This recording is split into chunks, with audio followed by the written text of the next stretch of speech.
আইপিএলের নিলাম থেকে মুস্তাফিজুর রহমানকে পাওয়ার জন্য তিনটা ফ্র্যাঞ্চাইজি কেন এরকম মরিয়া হয়ে উঠবে?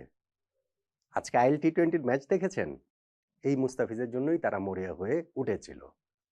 মুস্তাফিজুর রহমান কি এমন বোলার যে তার জন্য 9,20,00,000 রুপি খরচ করতে হবে, কিংবা বাংলাদেশি মুদ্রায় 12,40,00,000 টাকা খরচ করতে হবে, ম্যাচ প্রতি প্রায় 1 কোটি টাকা করে তাকে দিতে হবে? আবারও বলছি, আজকে আইএল টি-20 ম্যাচ দেখেছেন? সেই মুস্তাফিজের জন্যই এই কলকাতা নাইট রাইডার্স এতগুলো অর্থ খরচ করেছে। দেখুন, উইকেট অনেকেই নিতে পারেন, কিন্তু ইম্প্যাক্ট টি-20 ক্রিকেটের জন্য যেটা ভীষণ রকমের গুরুত্বপূর্ণ, সেই ইম্প্যাক্টের দিক থেকে মুস্তাফিজ আসলে বল হাতে এখন পৃথিবীর সবচেয়ে গুরুত্বপূর্ণ বোলারদের একজন, এইটা স্বীকার করতেই হবে। কত উইকেট তিনি নিলেন, কত রান তিনি দিলেন, তার ইকোনমি কত, তার স্ট্রাইক রেট কত, সেগুলো গুরুত্বপূর্ণ, কিন্তু টি-20 ফরম্যাটে ইম্প্যাক্টটা এত গুরুত্বপূর্ণ, এবং সেই ইম্প্যাক্টটা এই টোটাল আইএল টি-20 জুড়েই আমরা দেখতে পাচ্ছি মুস্তাফিজের কাছ থেকে। এবং এই ম্যাচে সেটা এত ভালোভাবে দেখা গেল যে বোঝা গেল কেন আইপিএলে তিনটা ফ্র্যাঞ্চাইজি মুস্তাফিজের জন্য ওইভাবে ঝাঁপিয়েছিলেন। বোঝা গেল কেন কলকাতা নাইট রাইডার্স তাকে 12.5 কোটি টাকা দিয়ে দলে নিয়েছে। এরকম ইম্প্যাক্টফুল বোলারকেই তো আইপিএলের প্রয়োজন, যে কোনো দলেই, আসলে যে কোনো লিগেই প্রয়োজন। মুস্তাফিজ এই আইএল টি-20তে 7টা ম্যাচ খেলেছেন, এখন পর্যন্ত 14টা উইকেট নিয়েছেন, হাইয়েস্ট উইকেট টেকারের তালিকায় তিনি 2 নম্বরে রয়েছেন। এগুলা গুরুত্বপূর্ণ স্ট্যাট, কিন্তু আমার কাছে সবচেয়ে গুরুত্বপূর্ণ স্ট্যাট, আমার কাছে না, এটা সবার কাছেই আসলে হওয়ার কথা, ইম্প্যাক্ট। আমরা দেখেছি যে কয়েকদিন আগে সাকিব আল হাসানের দলের সঙ্গে যখন মুস্তাফিজের দলের খেলা হয়েছিল, সেইখানেও তিনি ওই শেষ দিকে গিয়ে 1 ওভারে 3টা উইকেট তুলে নিয়েছিলেন। এবং এই ডেথ ওভারে মুস্তাফিজ ভয়ঙ্কর, যখন দলের প্রয়োজন ওই মোমেন্টটাতে তিনি মোমেন্টাম ঘুরিয়ে দিতে পারেন। এইগুলোই তো মুস্তাফিজের ট্রেড, এটাই তো মুস্তাফিজের বিশেষত্ব, এবং সেইটা আজকের ম্যাচটাতে আরো ভালো করে বোঝা গেল। মুস্তাফিজের শুরুটা আজকে ভালো হয়নি। তিনি সেকেন্ড ওভারে বোলিংয়ে এসেছিলেন, জেমস ভিন্স তাকে একটা 4 মারলেন, রামানুল্লাহ গুরবাজ তাকে ছক্কা মারলেন, ওই ওভারে তিনি 13টা রান দিয়ে দিলেন।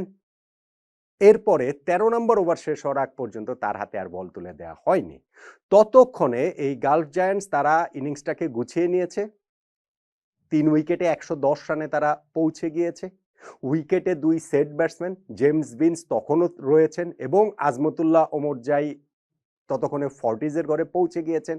ফলে 13 ওভার শেষে যেই দলটার স্কোর 3 উইকেটে 110, সে 7 ওভারে অ্যাটলিস্ট 70 রান করলেও তো 180 হয়ে যায়, 200 রান পর্যন্ত হতে পারে, এরকম একটা অবস্থা। এবং ঠিক সেই মুহূর্তে মুস্তাফিজকে বোলিংয়ে ফিরিয়ে আনা হলো, এবং তখনই মুস্তাফিজ তার ম্যাজিকটা দেখালেন।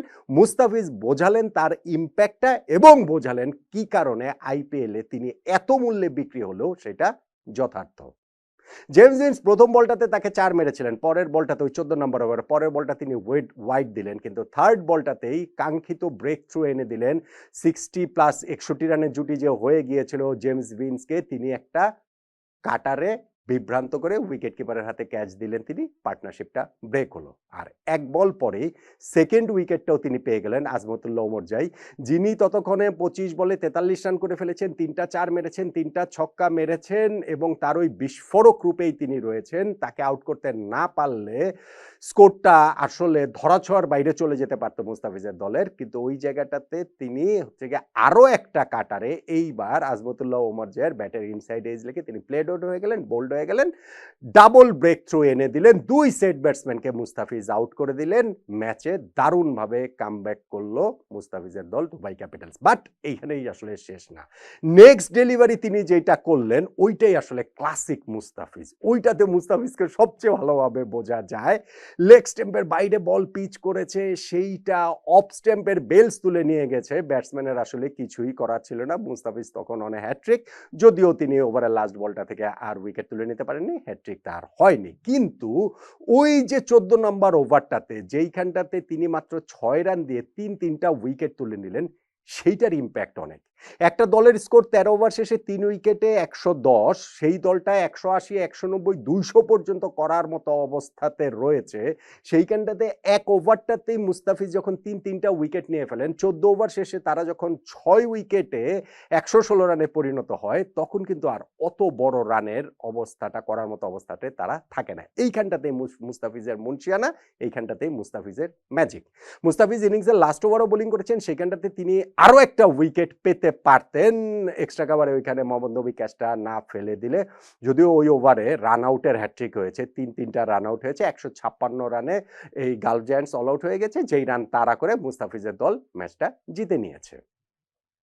এখন দেখেন, এই এত কিছু হয়েছে শুধুমাত্র মুস্তাফিজের ওই একটা ওভারের কারণে। যদি আপনি টার্নিং পয়েন্ট বলেন, অবভিয়াসলি মুস্তাফিজের সেই ওভারটাই, এবং মুস্তাফিজ এই জিনিসটা দেখিয়ে যাচ্ছেন দিনের পর দিন, ম্যাচের পর ম্যাচ। এই আইএল টি20 অবশ্যই এটা আইপিএল মানের টুর্নামেন্ট না, কিন্তু এইখানেও তো ভাই ইন্টারন্যাশনাল মানের অনেক ক্রিকেটার খেলেন, এবং সেইটাও খুবই খুবই আসলে প্রেস্টিজিয়াস এবং গুরুত্বপূর্ণ টুর্নামেন্ট, এবং সেইখানটাতেও মুস্তাফিজ তার এই ক্যারিশমাটা দেখিয়ে চলছেন। আমি যেটা ইম্প্যাক্ট প্লেয়ারের কথা বলছিলাম, ইম্প্যাক্ট রাখার কথা যেটা বলছিলাম, সেইটা আপনি সব ফরম্যাটের ক্ষেত্রেই প্রযোজ্য, ডেফিনেটলি। কিন্তু টেস্ট এবং ওয়ানডের বিষয়টা কি, ওইখানটাতে আপনার কামব্যাক করার সুযোগ থাকে, এবং ওইখানটাতে একেবারে মোমেন্টামটা একবার চলে গেলে যে আবার ফিরিয়ে আনা যাবে না, বিষয়টা সেরকম না।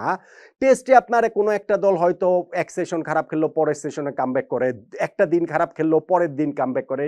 ইভেন ওয়ানডে ম্যাচেও যেহেতু ইনিংসটা 50 ওভারের 300 বলের খেলা, সো সেইখানটাতেও অনেক রকম জায়গা থাকে। কিন্তু টি20 মাত্র 120 বলের ইনিংস, এবং সেইখানটাতে মোমেন্টামটা ঘুরিয়ে আনাটা, ফিরিয়ে আনাটা, নিজেদের দলের দিকে দেয়াটা, এই ইম্প্যাক্ট রাখাটা আসলে খুব গুরুত্বপূর্ণ। সেটা বোলিংয়েও, যেটা আমি বললাম মুস্তাফিজের এরকম ওভার, ব্যাটিংও আপনি দেখবেন হয়তো কেউ একজন একটা ওভার ব্যাটিংয়েই 20-22 রান নিয়ে পুরো ম্যাচের চেহারাটাই আসলে পাল্টে দিয়েছে। সো টি20 ফরম্যাটে ইম্প্যাক্ট প্লেয়ারের, যেই সব ক্রিকেটাররা ইম্প্যাক্ট রাখতে পারেন এই ছোট্ট সময়ের মধ্যে, তাদের গুরুত্ব আসলে অনেক বেশি। দেখেন, আপনি ভারতের যে টি20 ওয়ার্ল্ড কাপের স্কোয়াড ঘোষণা করলো, সেইখানটাতে তারা শুভমান গিলকে বাদ দিয়েছে। শুভমান গিল কি কোনো অংশে খারাপ ক্রিকেটার? না, কোনো অংশে খারাপ ক্রিকেটার না, কিন্তু তাই তিনি হচ্ছে গিয়ে ভারতের টেস্ট টিমের ক্যাপ্টেন, ভারতের ওয়ানডে টিমের ক্যাপ্টেন, টি20 টিমেরও ভাইস ক্যাপ্টেন ছিলেন। কিন্তু আপনি যখন ইম্প্যাক্টের বিবেচনা করবেন, টপ অর্ডার ব্যাটিংয়ে নেমে ওপেনার হিসাবে কতটুকু ইম্প্যাক্ট রাখতে পারছেন, সেইখানটাতে শুভমান গিলের চেয়ে ভারত এই জায়গাটাতে প্রেফার করেছে সঞ্জু স্যামসনকে, প্রেফার করেছে ঈশান কিষানকে ইম্প্যাক্টের জায়গা থেকে। আপনি যদি প্লেয়ার হিসেবে ধরেন, ওই দুই প্লেয়ার কিন্তু শুভমান গিলের চেয়ে তুলনামূলক খারাপ প্লেয়ার, এটা আপনার বলতে হবে। বাট ইম্প্যাক্ট তাদের টি20 ফরম্যাটে বেশি এবং বেশি হবে ধরে নিয়ে ভারতের সিলেকশন প্যানেল তাদেরকে নিয়েছে। মুস্তাফিজের ক্ষেত্রেও বিষয়টা হচ্ছে গিয়ে ওই রকম, যে টি20 ফরম্যাটে তিনি ইম্প্যাক্ট প্লেয়ার হিসেবে একজন বোলার বল হাতে নিয়ে যেভাবে ইম্প্যাক্ট রাখতে পারেন, স্পেশালি দলের খারাপ সময়, স্পেশালি ধরেন ইনিংসের শেষ দিকে, সেইটার মতো ক্রিকেটার বা বোলার ওয়ার্ল্ড ক্রিকেটে অনেক যে আছে, অনেক অনেক যে আছে, ধরেন 10 জন, 20 জন, 30 জন আছে, বিষয়টা সেরকম না। অবশ্যই কলকাতা নাইট রাইডার্স তাদের 11 কিভাবে সাজাবে, সেখানে মুস্তাফিজ সুযোগ পাবেন কি পাবেন না, মাথিসা পাথিরানা সেইখানটাতে রয়েছেন, 4 জন মাত্র বিদেশি ক্রিকেটার খেলানো হবে। কলকাতা নাইট রাইডার্সের ভারতীয় পেস বোলিং লাইন আপের কোরটা হচ্ছে গিয়ে খুবই স্ট্রং, এগুলো সবই সত্যি। কিন্তু অ্যাট দ্য সেম টাইম মুস্তাফিজের জন্য এই যে 9,20,00,000 রুপি কলকাতা নাইট রাইডার্স খরচ করলো, সেটা শুধু শুধু খরচ করেনি, সেইটা পাথিরানার বিকল্প হিসেবেও মুস্তাফিজকে ভাবা হচ্ছে না, যে পাথিরানা না থাকলে, কোনো কারণে ইনজুরিতে না থাকলে, খেলতে না পারলে তাহলেই মুস্তাফিজ খেলবেন। নো, এই যে ইম্প্যাক্টটা, পাথিরানাও এরকম ইম্প্যাক্ট রাখতে পারেন, কিন্তু আমি বলছি এই যে মুস্তাফিজ ইম্প্যাক্টটা রাখলেন আইএল টি20তে, যেটা আমরা দেখতে পাচ্ছি এই ম্যাচে দেখলাম, আগের একটা ম্যাচের কথা বললাম, 1 ওভারে 3 উইকেট নিয়েছেন, সেই জন্যই আসলে মুস্তাফিজকে কলকাতা নাইট রাইডার্স নিয়েছে, সেই জন্যই মুস্তাফিজের জন্য 3-3টা ফ্র্যাঞ্চাইজি নিলামে ঝাঁপিয়েছিল, সেই জন্যই এই কলকাতা নাইট রাইডার্স মুস্তাফিজের জন্য ওই 9,20,00,000 রুপির এই বিশাল অঙ্কের অর্থ খরচ করেছে। এরকম তুমুল ইম্প্যাক্ট রাখা মুস্তাফিজকেই নিশ্চিতভাবেই কলকাতা নাইট রাইডার্স আইপিএলে দেখতে চাবে। আর মুস্তাফিজ যেইভাবে আসলে প্রিপারেশনটা নিচ্ছেন, তাতে করে ওই রকম ইম্প্যাক্ট যে তিনি রাখতে পারবেন, সেটা বোধহয় আশা করাই যায়। আর তখন হয়তো এই আলোচনাটা আর হালে খুব একটা পানি পাবে না, যে এত বেশি টাকা দিয়ে মুস্তাফিজকে নেয়ার দরকার কি ছিল। বরং আলোচনাটা অন্যরকমও হয়ে যেতে পারে, যে 9,20,00,000 রুপি দিয়ে নিলেও মুস্তাফিজ এই বিপুল অঙ্কের অর্থের প্রতিটা পয়সাই উসুল করা পারফরমেন্স KKR-এর জার্সিতে দিয়ে দিচ্ছেন। ওইটারই একটা ড্রেস রিহার্সাল কি আমরা IL T20-তে মুস্তাফিজের কাছ থেকে দেখতে পাচ্ছি না?